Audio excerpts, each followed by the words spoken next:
Praise the lord. ఈరోజు దేవుని వాక్యం న్యాయాధిపతులు 6వ అధ్యాయం 6వ వచనం నుంచి చూద్దాం. దేశమును పాడు చేయుటకు వారు దానిలోనికి వచ్చిరి. ఇశ్రాయేలీలు మిద్యానీయుల వలన మిక్కిలి హీన దశకు వచ్చినప్పుడు వారు యెహోవాకు మొరపెట్టిరి. ఇశ్రాయేలీలు దేవునికి ఎప్పుడు మొరపెట్టారండి? చాలా హ్యాపీగా సంతోషంగా అన్ని సక్రమంగా జరుగుతున్నప్పుడు మొరపెట్టారా? లేదు. పోనీ తండ్రి చేసిన కార్యాలు గుర్తు చేసుకుంటా, అమ్మో మేము అసలు అంత భయంకరమైన శత్రువుల చేతిలో ఉన్నాము, మమ్మల్ని ఎంత బాధ పెట్టారు, ఎంత క్షోభ పెట్టారు, ఎంత హింసించారు, అయినా సరే తండ్రి మా మీద జాలిపడి మా ప్రార్థన విని ప్రార్థన ఆలకించి అంత బలమైన శత్రువుల నుంచి కూడా మమ్మల్ని కాపాడి మాకు ఆహారం ఇచ్చి మాకు రాతి నుంచి నీళ్లు తెప్పించి మాకు ఎండ తగలకుండా మరి మాకు చీకటిలో మేము సంచరించకుండా అన్నీ చాలా జాగ్రత్తగా తండ్రి మమ్మల్ని తీసుకొచ్చి కాపాడుకుంటా మాకు ఎటువంటి ప్రమాదాలు రాకుండా, మా బట్టలు చిరిగిపోకుండా, చెప్పులు మరి తెగిపోకుండా ఇంత జాగ్రత్తగా మా ఎడల జరిగించాడు తండ్రికి. అసలు మేమే పాటి వాళ్ళం, మా మీద తండ్రి జాలి పడటానికి మేమెంత, మా బ్రతుకులెంత అని ఇశ్రాయేలీలు ఆ కృతజ్ఞత కలిగి ఉన్నారండి. ఎన్ని కార్యాలు చేశాడు తండ్రి, ఎంతమంది శత్రువుల చేతిలో నుంచి బిడ్డల ఇశ్రాయేలీలు కాపాడుకుంటా వచ్చాడు. అయినా సరే మనలాగే సేమ్ ఇశ్రాయేలీలు ఎలాగైతే చేశారో మనం కూడా అలాగే చేస్తున్నాం కదా. మనం డెలివరీ అయ్యేటప్పుడు అంతకుముందు ప్రార్థన చేసుకుంటాం, నార్మల్ డెలివరీ ఇవ్వమని. నార్మల్ డెలివరీ ఇచ్చి ఉంటాడు అందరికీ. పిల్లలకు ఫీజులు కట్టలేని పరిస్థితిలో ఉన్నప్పుడు ఫీజు కోసం మనం ప్రార్థన చేస్తే ఏదో ఒక రూపంలో తండ్రి ఫీజు పంపించే ఉంటాడు. అయినా అది మర్చిపోతాం. ఇంట్లో ఎవరికైనా ఆరోగ్యం బాగోకపోతే తండ్రికి ప్రార్థన చేపించుంటాం, ప్రార్థన చేసుంటాము, తండ్రి పాదాలు పట్టుకొని ఉంటాం. తండ్రి మన మీద జాలిపడి తండ్రి చేసిన మేలులు మనం మర్చిపోయినా సరే మళ్ళీ తండ్రి జాలిపడి బిడ్డలకి లేకపోతే ఇంట్లో వాళ్లకు మంచి ఆరోగ్యం ఇచ్చుంటాడు. అది మనం మర్చిపోతున్నాం ఇశ్రాయేలులాగా. అలాగే ఇంకా బిడ్డలకి ఉద్యోగం లేదని ఉద్యోగాల కోసం మనం ప్రార్థన చేస్తుంటే తండ్రి ఉద్యోగం ఇచ్చుంటాడు. అయినా అది కూడా మర్చిపోతాం మనం. ఆ 2 రోజులు మనం థ్యాంక్స్ కృతజ్ఞత చెప్తాము, తర్వాత మర్చిపోతాము. అదే చేశారు ఇశ్రాయేలీలు. సముద్రాన్ని తెరిచినప్పుడు దేవుణ్ణి స్తుతిస్తా పాటలు పాడుకుంటా వెళ్ళిపోయారు. తర్వాత దాటిన తర్వాత మళ్ళీ నీళ్ళు అవసరం అయ్యేసరికి అది మర్చిపోయారు. 2 అడుగులు ముందుకేసేసరికి ఇది మర్చిపోయారు. వెనక జరిగిన కార్యం, అద్భుతాన్ని, తండ్రి శక్తిని, బాహుబలాన్ని మర్చిపోయారు అందరూ. సేమ్ మనలాగే కదా. ఒక శ్రమ, ఒక సమస్య వచ్చినప్పుడు ఆ సమస్య తండ్రి పాదాల దగ్గర పెట్టామంటే ఖచ్చితంగా తండ్రి ఒక రోజు 2 రోజులు కాకపోయినా, ఒక వారానికైనా, ఒక 2 వారాలకైనా, ఒక నెలకైనా సరే ఆ సమస్యను పరిష్కరిస్తాడు.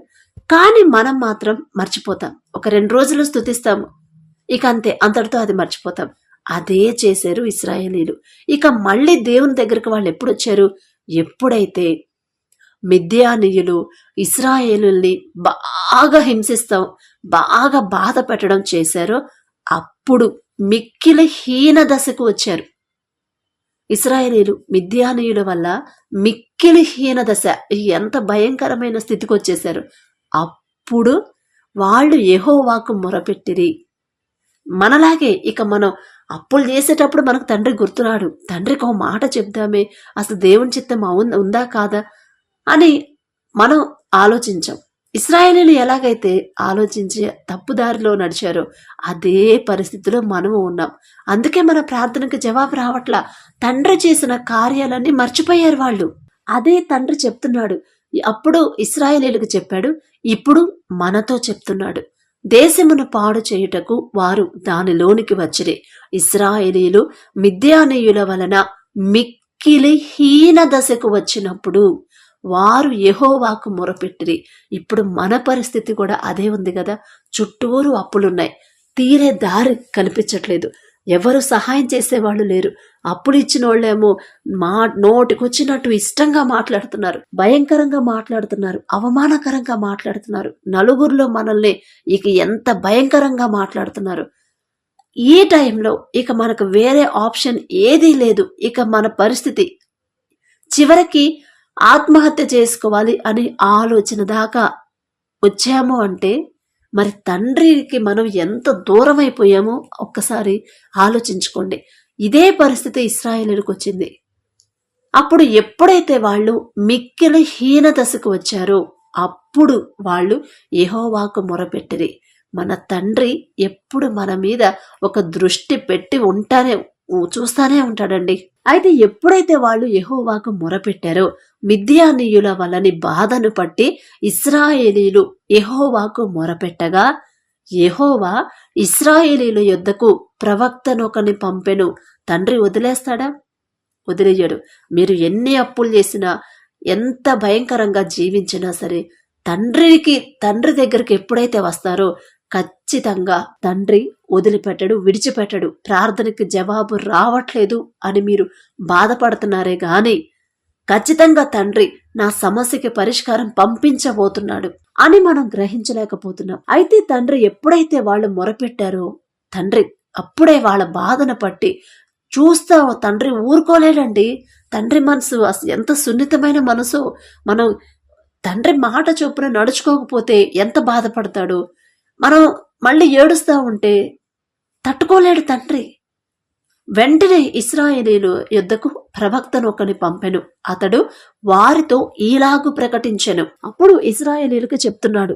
ఆ ప్రవక్త ఇశ్రాయేలీయులతో ఏం చెప్తున్నాడు? ఇశ్రాయేలీయుల దేవుడైన యెహోవా సెలవిచ్చినదేమనగా, నేను ఐగుప్తులో నుండి మిమ్మును రప్పించి దాసుల గృహములో నుండి మిమ్మును తోడుకొని వచ్చి తిని.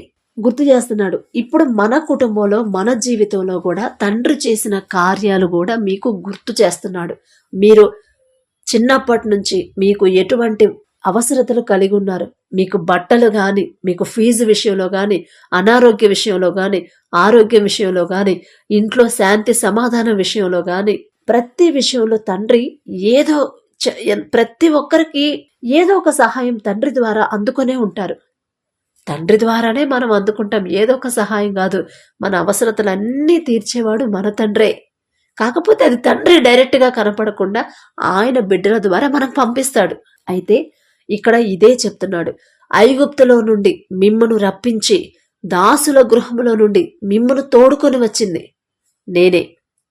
ఐగుప్తీయుల చేతిలో నుండి మిమ్మును బాధించిన వారందరి చేతిలో నుండి మిమ్మును విడిపించి మీ ఎదుట నుండి వారిని తోలివేసి వారి దేశాన్ని మీకిచ్చాను. అవన్నీ మీకు చేసిందెవరు? మీ దేవుడనైన యెహోవాను నేనే అవన్నీ మీకు చేసింది. నేనే అవన్నీ మీ శత్రువుల్ని వాళ్ళని తరిమేసి, మీ ఎదుటి నుంచి వాళ్ళని తరిమేసి వాళ్ళ దేశాన్ని మీకిచ్చాను నేను. మీరు అమోరీయుల దేశమును నివసించుచున్నారు, వారి దేవతలకు భయపడకుడి అని మీతో చెప్పాను. కానీ మీరు నా మాట వినకపోతిరి. ఎంత బాధేసి ఉండిద్దండి తండ్రికి. ఇప్పుడు మనకు సమస్య వచ్చినా సరే అమ్మ మీరు బాధపడొద్దు.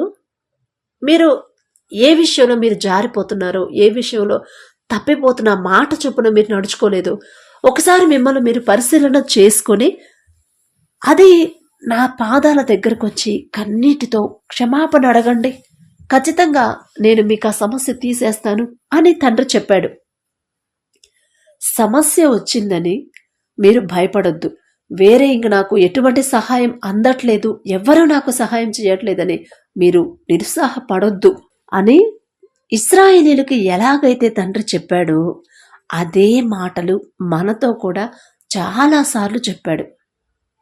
అయితే చెప్పాను, నేను మీతో చెప్పాను, కానీ మీరు నా మాట వినకపోతిరి. మనకెప్పుడు ఇంత పరిస్థితి, ఆత్మహత్య చేసుకోవాలనే పరిస్థితి మనకు ఎప్పుడొచ్చింది? దేవుని మాటకి ఎప్పుడైతే మనం వినకుండా మన సొంత ఆలోచనతో నడుస్తామో, మన సొంత ఆలోచన, మన జ్ఞానం మీద మనం ఆధారపడతామో అప్పుడే మనకి ఇక మన స్థితి ఇశ్రాయేలీయులకి ఎలాగైతే వాళ్ళు హీన దశకి వెళ్ళిపోయారో అదే పరిస్థితి మనకు కూడా వచ్చింది అని తండ్రి చెప్తున్నాడు. అయినా సరే నేను చేసిన కార్యాలన్నీ మీరు మర్చిపోయారు. నా మీద నాకున్న బాహుబలాన్ని కూడా మర్చిపోయారు. నేనేమేం కార్యాలు చేశానో, ఎంత గొప్ప ఎంత భయంకరమైన పరిస్థితుల నుంచి మిమ్మల్ని తప్పించానో మర్చిపోయారు. మీరు భయపడొద్దు. ఇవన్నీ చేసిన నేను ఇక నుంచి చెయ్యనా? నేను చేస్తాను కదా అని నేను చెప్తున్నా కూడా మీరు నా మాట వినట్లేదు అని తండ్రి చేసిన కార్యాలన్నీ ఒకసారి గుర్తు చేసిన తర్వాత వెళ్ళిపోయాడా? వెళ్ళిపోలేదండి. ఎందుకంటే వాళ్ళు చేసిన తప్పు వాళ్ళు తెలుసుకొని రియలైజ్ అయ్యి పశ్చాత్తాపపడి తండ్రి పాదాల దగ్గర ఒప్పుకుంటారని తండ్రి చెప్తుంది, అయ్యా మాదే తప్పయ్యా, మీరు ఎన్నో కార్యాలు, ఎన్నో అద్భుత కార్యాలు, ఎన్నో స్వస్థతలు ఇచ్చారు, నా కుటుంబాన్ని ఎన్నో శ్రమల నుంచి ఎన్నో సార్లు మీరు కాపాడుకుంటా వస్తున్నారు. మాకు ఆ టైంలో అది అవసరమైనప్పుడు మీరే మాకు పంపించింది, మనుషులు కాదు, మనుషుల ద్వారా మీరు పంపించారు.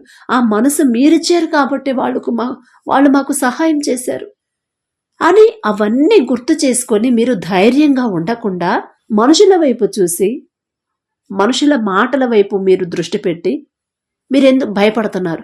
నా మాట వినట్లేదు, అందుకే మీకు ఈ పరిస్థితి అని తండ్రి మనతో చెప్తున్నాడు. వాక్యం వింటున్నామంటే ఆ వాక్యం ద్వారా తండ్రి మనతో ఏం మాట్లాడుతున్నాడు? ఒకప్పుడు తండ్రి మన పితరులు ఎలా నడుచుకున్నారు? దేవుని మాటకు లోబడలేదా? దేవుని మాటకు లోబడినప్పుడు వాళ్ళ పరిస్థితి ఎలా ఉంది? తండ్రి మాట చొప్పున నడుచుకున్నప్పుడు వాళ్ళ పరిస్థితి ఎలా ఉంది? ఇప్పుడు నేను నా కుటుంబంలో నేను అంతే ఉన్నానా? తండ్రి మాట చొప్పున నడుచుకుంటే నా పరిస్థితి బాగుండిద్ది. నా తండ్రి అన్నీ నా ముందుండి అన్నీ చూసుకుంటాడు. కానీ తండ్రి మాటకు లోబడకుండా, తండ్రి చెప్పిన మాట వినకుండా సొంతంగా ఆలోచించి మన సొంత జ్ఞానంతో ముందుకెళితే ఆ పరిస్థితి, మనకొచ్చే పరిస్థితి ఏందో తండ్రి మనకు చూపించాడు. హీన తీసుకొచ్చేశారు, మిక్కిలి హీన దశకు చేరుకున్నారు. తండ్రి మాట వినకపోతే, ఆ ప్రకారంగా మనం నడుచుకోకపోతే ఖచ్చితంగా మన పరిస్థితి కూడా ఇలాగే ఉండిద్దని తండ్రి హెచ్చరిస్తున్నాడు.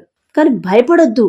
ఇవన్నీ చేసి ఎన్ని సమస్యలు ఉన్నా కూడా వాటన్నిటి నుంచి తప్పిస్తా ఇక్కడ దాకా తెచ్చి నేనున్నానని మీరు నా కళ్ళే చూడకుండా లోకం వైపు చూసే భయపడుతున్నారు. అందుకే మీకు పరిస్థితి అని తండ్రి చెప్తున్నాడు. అటువైపు చూడొద్దు, నా వైపు చూడండి అని తండ్రి చెప్తున్నాడు. తర్వాత ఈ మాటలు చెప్పి వెళ్ళిపోయాడా?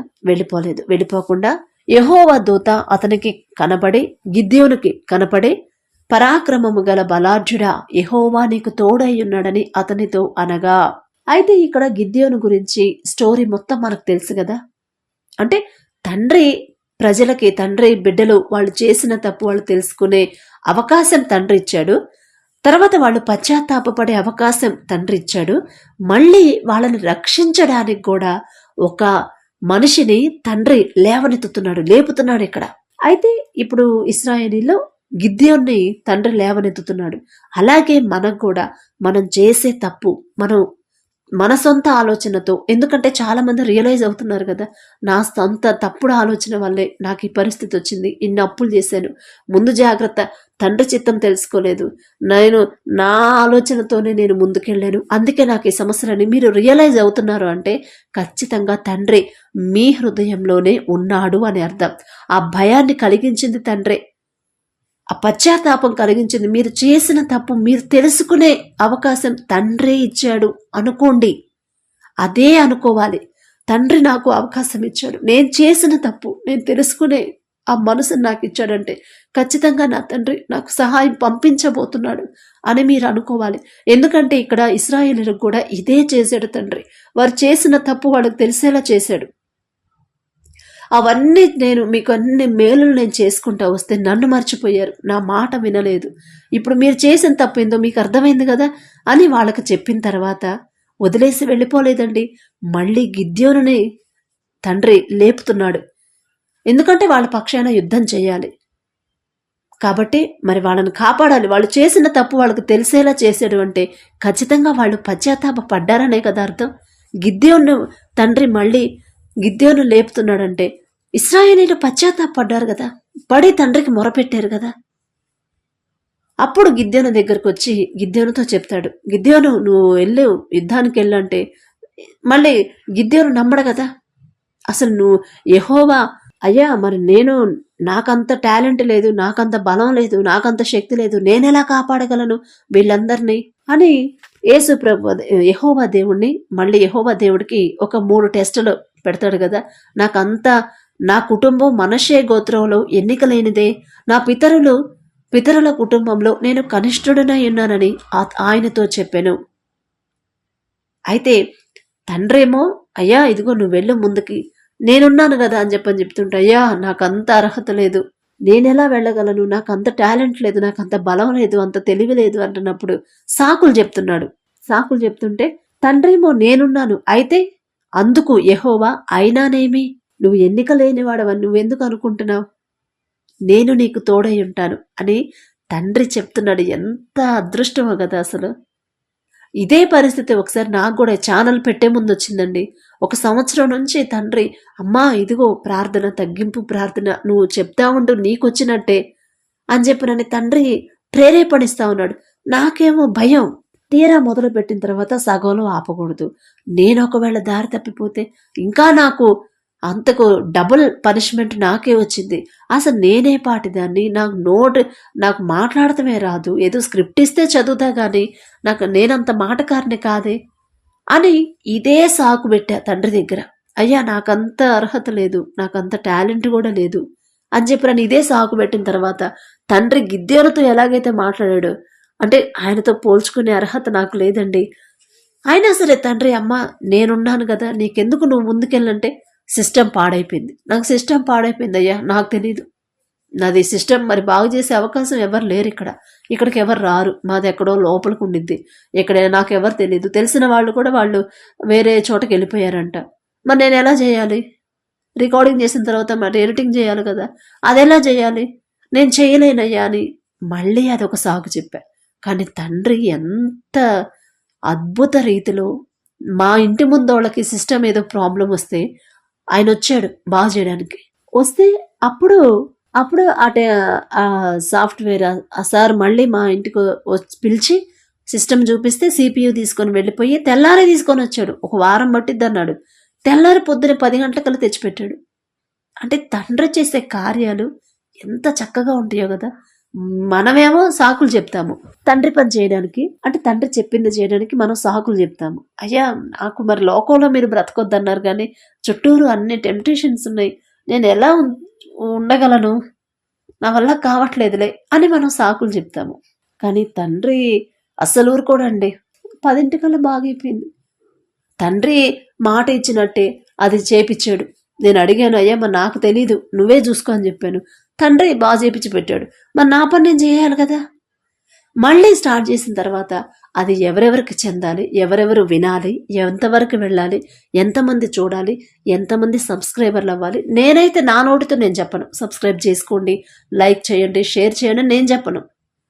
నాకు అది ఇంపార్టెంట్ కాదు. మీ వాక్యం, మీ మాటకి లోబడాలి. ఎంతమంది లోబడితే అది చాలు నాకు అని అదే మళ్ళీ తండ్రితో డిస్కషన్. ఇక నాకు సంబంధం లేదు, అది ఛానల్ ఎవరు సబ్స్క్రైబ్ చేసుకోవాలి, ఎవరు షేర్ చేసుకోవాలి, ఎవరు లైక్ చేసుకోవాలి, నాకు సంబంధం లేదు, మీరే చూసుకోండి అని మళ్ళీ తండ్రికే వదిలిపెట్టేశాను. అందుకే ఇప్పుడు దాకా నేను జూలై 20th నుంచి వీడియోలు పెట్టడం స్టార్ట్ చేసినా ఇప్పటి వరకు 14,200 మంది సబ్స్క్రైబర్లు అయ్యారు. నాకు ఇప్పటికి కూడా అంతమంది సబ్స్క్రైబర్లు అయ్యారు అన్నది నా గొప్పతనం కాదు అని నాకు తెలుసు. కానీ ఎంతమంది సబ్స్క్రైబర్లు అయ్యారు అంతమంది కూడా దేవుని మాట చొప్పున నడుచుకోవాలన్నదే నా ఆశ కలిగించాడు తండ్రి. అందుకే ప్రతిరోజు తండ్రి ప్రార్థనలో పెడుతుంది తండ్రి గుర్తు చేస్తున్నాడు. ఇంతమంది కొన్ని లక్షల మంది సబ్స్క్రైబర్ నాకు అవసరం లేదయ్యా, ఉన్న కొద్ది మంది అయినా వాళ్ళు మిమ్మల్ని కరెక్ట్గా ఫాలో అయితే చాలు, మీ ప్రేమ తెలుసుకుంటే చాలు, మీకు దగ్గరైతే చాలు. ఇదే ఆలోచన ఆశ కలిగించాడు తండ్రి. కానీ ఖచ్చితంగా తండ్రి పట్టుకుంటాడండి, మిమ్మల్ని కూడా మీ కుటుంబాలను కూడా పట్టుకుంటాడు, కడతాడు తండ్రి. నాకైతే నమ్మకం ఉంది. ఎందుకంటే నేను వంకలు చెప్పాను, సాకులు చెప్పాను, అయినా సరే తండ్రి ముందుండి అన్నీ నడిపించిన తండ్రి మరి ఈ పని చేయలేడా? ఆ శక్తి తండ్రికి లేదా? ఖచ్చితంగా చేస్తాడు. ఖచ్చితంగా మిమ్మల్ని పట్టుకుంటాడు, మీ కుటుంబాలు కూడా కడతాడు తండ్రి. తగ్గింపు జీవితం అలవాటు చేస్తాడు, తగ్గింపు మనసు ఇస్తాడు, సరిచేస్తాడు తండ్రి. కాకపోతే కొంచెం టైం పట్టొచ్చు. ఇంకా దీన మనసు రావాలి, ఇంకా కన్నీరు కార్చాలి, ఇంకా దీనులై ఉండాలి తండ్రికి. అయితే అదే పని గిద్యోను కూడా అదే చేశాడు. నేనెలా రక్షించాలయ్యా, నేనెలా చేయగలనంటే అప్పుడు తండ్రి చెప్తున్నాడు, అంతటా యెహోవా అతని తట్టు తిరిగి బలము తెచ్చుకొని వెళ్లి మిద్యానీయుల చేతిలో నుండి ఇశ్రాయేలీయులను రక్షించుము, నిన్ను పంపిన వాడను నేనే అని చెప్పాడు. అప్పుడు మళ్ళీ గిద్యోను, అయ్యా మరి నా గోత్రం చాలా చిన్నది, అందులో కూడా నేను ఇంకా చాలా చిన్నవాడిని అని చెప్పినప్పుడు అప్పుడు తండ్రి, అయితే ఏమైంది గిద్యోను, నేను నీకు తోడై ఉంటాను గనుక ఒకే మనుషుని హతము చేసినట్లు మిద్యానీయులను నీవు హతము చేయుదువు అని సెలవిచ్చెను. ఎంత చక్కగా ధైర్యాన్ని ఇస్తున్నాడండి తండ్రి. ఇది గిద్యోనుకు చెప్తున్న మాట కాదు, తండ్రి మనతో చెప్తున్న మాట. మీకు ఎన్ని సమస్యలైనా ఉండనివ్వండి, నేను మీకు తోడై ఉంటాను కదా. నేను మీకు తోడై ఉన్నప్పుడు మీరెందుకు భయపడుతున్నారు, మీరెందుకు బాధపడుతున్నారు? నా వైపు చూడాలిగా. నా వైపు చూసి మీరు చేసిన తప్పులన్నీ ఒప్పుకొని నేను చేసిన మేలులు మీరు జ్ఞాపకం చేసుకుంటా ఉండండి, నేనే చూసుకుంటా కదా అని తండ్రి మనతో చెప్తున్నాడు. అయితే గిద్యోను మళ్ళీ 3 టెస్టులు పెడతాడు. ఏం టెస్టులు మనందరికీ తెలుసు కదా. అందుకతడు, నా ఎడల నీకు కటాక్షము కలిగిన ఎడల నాతో మాటలాడుచున్న వాడవు నీవే అని నేను తెలుసుకున్నట్లు ఒక సూచన కనపరచుము. ఇదే మాట మనలో చాలా మంది అడుగుతాం కదా, ఒక్క అద్భుతాన్ని నా కుటుంబంలో చెయ్యయ్యా, ఒక్క అద్భుత కార్యాన్ని నా కుటుంబంలో చెయ్యయ్యా, అడుగుతున్నామా లేదా? మీరు చెప్పండి. ఇదే మాట, ఇలాంటి ఆలోచన మనకుందా లేదా? ఎందుకంటే చాలా మంది కమెంట్స్ పెడుతున్నారు, నేను కొన్ని సంవత్సరాల నుంచి ప్రార్థన చేస్తున్నాను సిస్టర్, అయినా నా కుటుంబంలో ఒక్క అద్భుత కార్యం కూడా జరగలేదు, ఒక్క అద్భుతం కూడా చేయట్లేదు యేసయ్య అని అడుగుతున్నారు. అందుకు సమాధానమే తండ్రి ఇప్పుడు వాక్యం ద్వారా చెప్తున్నాడు. తండ్రికి మనం టెస్టులు పెడుతున్నాం. ఒక్క అద్భుతం చేస్తే నేను అప్పుడు నమ్ముతాను, ఈ అద్భుత కార్యం చేస్తే అప్పుడు నిజమైన దేవుడు నీవే అని నేను నమ్ముతానయ్యా అని మనం ఎంత వెర్రివాళ్ళం అయిపోయామో చూడండి అసలు. అయితే గిద్యోను 3 టెస్టులు పెట్టాడు. అది తెలుసు కదా, తూమెడు పిండితో పొంగని భక్ష్యములను మేకపిల్లను సిద్ధపరిచి ఆ మాంసాన్ని గంపలో ఉంచి దానిలో నీళ్లు పోస్తాడు. నీళ్లు పోసి వండిన నీళ్లను కుండలో పోసి ఆయన కొరకు ఆ మస్తకి వృక్షం కిందకి దాన్ని తీసుకుని దగ్గర ఉంచగా దేవుని దూత ఆ మాంసమును పొంగని భక్ష్యములను పట్టుకొని రాతి మీద పెట్టమని నీళ్లు పోయమని అతనితో చెప్పాను. అతడు అలాగూ చేయగా యెహోవా దూత తన చేతనున్న కర్రను చాపి దాని కొనతో ఆ మాంసమును పొంగని భక్ష్యములను ముట్టినప్పుడు అగ్ని ఆ రాతిలో నుండి వెడలి దాన్ని కాల్చేసిందని మనకు తెలుసు. అక్కడ ఒక టెస్ట్ పెట్టాడు. తర్వాత మళ్ళీ ఇంకో టెస్ట్ పెడతాడు. అక్కడ గిద్యోను ఒక బలిపీఠమును కట్టాడు. బలిపీఠమును కట్టి సమాధానకర్త అయిన దేవుడని తండ్రికి పేరు పెడతాడు. తర్వాత మళ్ళీ ఇంకో టెస్ట్ పెడతాడు కదా. మళ్ళీ 2వ టెస్ట్ ఏం పెడతాడు, నేను కళ్ళమున గొర్రెబొచ్చు ఉంచిన తరువాత నేలంతా ఆరిపోయి ఉండాలి, ఆ గొర్రెబొచ్చు మాత్రమే మంచుతో కప్పబడి ఉండాలి అని మళ్ళీ దేవునికో టెస్ట్ పెడతాడు. అప్పుడు కూడా తండ్రి చుట్టూరంతా పొడిగా ఉండిద్ది, ఆ గొర్రెబొచ్చు మాత్రమే తడిసిపోయి ఉండిద్ది మంచుతో. మళ్ళీ ఇంకొక టెస్ట్ పెడతాడు, మరి చుట్టూరు తడిసి ఉండాలి, ఆ గొర్రెబొచ్చు మొత్తం ఆరిపోయి ఉండాలి అని పెడతాడు. మళ్ళీ అది కూడా తండ్రి ఎంత ఓర్పు సహనంతో ఉన్నాడో కదండి. ఒక మనిషి టెస్ట్ పెడితే తండ్రి చేయడం ఏందండి? అయినా సరే తండ్రి ఓర్పు సహనంతో ఉండి, సరే గిద్యోను నీకు ఇంకా నమ్మకం లేదు కదా, సరే తీసుకురా, ఆ గొర్రెబొచ్చు తీసుకురా, నీకు చుట్టూరు పొడిగా ఉండాలి, అదొక్కటే తడిసి ఉండాలి కదా, నీకు అలాగే చేస్తానంటాడు. చేసి చూపిస్తాడు. మళ్ళీ చుట్టూరు తడిసిపోవాలి, మంచు పడాలి, కానీ గొర్రెబొచ్చు మాత్రం పొడిగా అయిపోవాలనే కదా నువ్వు అడిగింది. ఓకే, అలాగే చేస్తానని చేశాడా లేదా? చేస్తాడండి. దేవునికి ఇష్టంగా మనం ఉంటే మనం అడిగిన ప్రతిదీ తండ్రి చేస్తాడు. తండ్రికి ముచ్చటేసిద్ది అట్లా అడిగితే. చిన్నపిల్లలు అడిగినట్టే తండ్రి ఫీల్ అవుతాడు. అందుకే ఫస్ట్ విశ్వాసం నమ్మకంతో తండ్రి దగ్గరికి వెళ్ళాలి. మనం చేసిన తప్పు ఒప్పుకోవాలి, తండ్రి చేసిన కార్యాలన్నీ గుర్తు చేసుకోవాలి. ఇశ్రాయేలీలు ఆ పని చేయలా, అందుకే వాళ్ళు శత్రువుల చేతిలోనే ఉండిపోయారు. హీన దశకు వచ్చేసారు, మిక్కిలి హీన దశ, మామూలు కూడా కాదు, మిక్కిలి హీన దశకు. ఇప్పుడు మనమైతే సూసైడ్ దాకా వస్తున్నామో ఆ స్థితికి వచ్చేసారు వాళ్ళు. అప్పుడు తండ్రికి మొరపెట్టారు. అప్పుడు కూడా తండ్రి మళ్ళీ వాళ్ళకి జవాబిచ్చాడు. అంటే మనకి కూడా ఇవ్వబోతున్నాడు. కాకపోతే మనమేం చేయాలి? తండ్రి చేసిన కార్యాలన్నీ జ్ఞాపకం చేసుకొని అవన్నీ ప్రార్థనలో పెట్టండి. మీ జీవితంలో తండ్రి చేసిన కార్యాలన్నీ జ్ఞాపకం చేసుకొని అవి ప్రార్థనలో తండ్రికి చెప్పండి. అయ్యా, ఈ కార్యం నేను ఒకప్పుడు ఒకానొక సమయంలో నాకు ఆ సమస్య వచ్చినప్పుడు నాకు అర్హత లేదు అడిగే అర్హత, అయినా సరే నేను అడిగినా కూడా ఆ సమస్యను మీరు పరిష్కరించారు. నాకు డబ్బులు అవసరమైంది ఆ టైంలో, అయినా సరే నా మీద జాలిపడి వేరే వాళ్ళ ద్వారా డబ్బులు పంపించారు మీరు. నా బిడ్డకు ఆరోగ్యం బాగాలేదు, ఎంతో వేదన పడ్డా, భయపడ్డారు. ప్రార్థన చేసి మిమ్మల్ని మీ దగ్గర పెట్టినప్పుడు నా మీద జాలిపడి, నా బిడ్డ మీద కనికరపడి, నా బిడ్డకు సంపూర్ణ స్వస్థత ఇచ్చారు. ఎన్ని కార్యాలు చేసినా మిమ్మల్ని మర్చిపోయి, మిమ్మల్ని పక్కన పెట్టేసి, మా సొంత ఆలోచనతో, నా సొంత తెలివితో ఇదిగో ఈ పని చేశాను. దానివల్ల నేను నా చేతులతో నేనే నా చేతులారా నష్టాన్ని తెచ్చుకున్నాను, నాదే తప్పయ్యా అని మీరు మనస్ఫూర్తిగా కన్నీటితో తండ్రి పాదాల దగ్గర కూర్చోండి. ఖచ్చితంగా తండ్రి ఒక దారి అనేది చూపిస్తాడండి. ఇశ్రాయేలీయులకు చూపించాడు తండ్రి. వాళ్ళ మీద కోపడ్డా కూడా మళ్ళీ ప్రేమగల తండ్రి కదా, మళ్ళీ వాళ్ళని తరపున యుద్ధం చేయడానికి ఒకళ్ళని గిద్యోను లేపాడు. అలాగే మీకు సహాయం చేయడానికి ఎవరొకళ్ళని పంపరంటారా తండ్రి? ఖచ్చితంగా పంపిస్తాడు. అప్పటిదాకా మనకి ఓర్పు సహనం ఉండాలి. తండ్రి చేసిన కార్యాలన్నీ జ్ఞాపకం చేసుకోండి. అన్ని చేసిన నా తండ్రిని పక్కన పెట్టాను, అందుకే నాకు ఈ పరిస్థితి అని మీరు కన్నీటితో మీరు పశ్చాత్తాప పడండి. అదే దానికోసమే తండ్రి ఎదురు చూస్తున్నాడు. కాబట్టి తండ్రి సహాయం అడుగుదాం. దయచేసి అందరు కళ్ళు మూసుకోండి. కృపగల దేవా మీకే స్తోత్రం, రాజాది రాజా మీకే స్తోత్రం, దేవాతి దేవా మీకే స్తోత్రం నా తండ్రి. మరి నా ప్రభా బిడ్డలు కూడా నా తండ్రి గిద్యోను వలె, నా ప్రభా ఇశ్రాయేలీల ప్రజల వలె నా తండ్రి, మరి మీ బిడ్డలతో పోల్చుకునే అర్హత లేని వాళ్ళం నా తండ్రి. అయినా సరే ప్రభా మరి బిడ్డలు ఏ తప్పు చేశారు మీరు మాకు ప్రభా చూపిస్తున్న దేవా మీకే స్తోత్రం.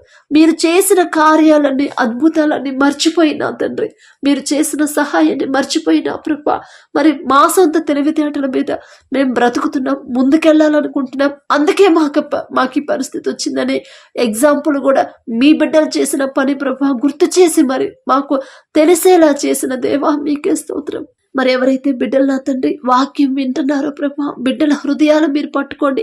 మీరు చేసిన ప్రతి మేలు, వారు పొందుకున్న ప్రతి మేలు అద్భుతాన్ని ప్రభా బిడ్డలకి మరలా గుర్తు చేసిన తండ్రి, అదంతా వాళ్ళు గుర్తు చేసుకొని, నా తండ్రి నాకు ఇన్ని చేశాడు, నా జీవితంలో ఇంత సహాయాన్ని నాకు పంపించాడు, అయినా సరే నా తండ్రిని పక్కన పెట్టి నా సొంత ఆలోచనతో ముందుకెళ్ళాలనుకున్నా, అందుకే నాకు ఈ పరిస్థితి అని ప్రభా బిడ్డలు ఇంకా పశ్చాత్తాపడి కన్నీరు కార్చేలా మరి హృదయాలు కరిగింప చేయమని, మీ వైపు బిడ్డలు మీ వైపే చూసేలా మరి హృదయాలు మీ వైపు త్రిప్పమని అడిగే అర్హత, పొందుకునే అర్హత లేని వాళ్ళం.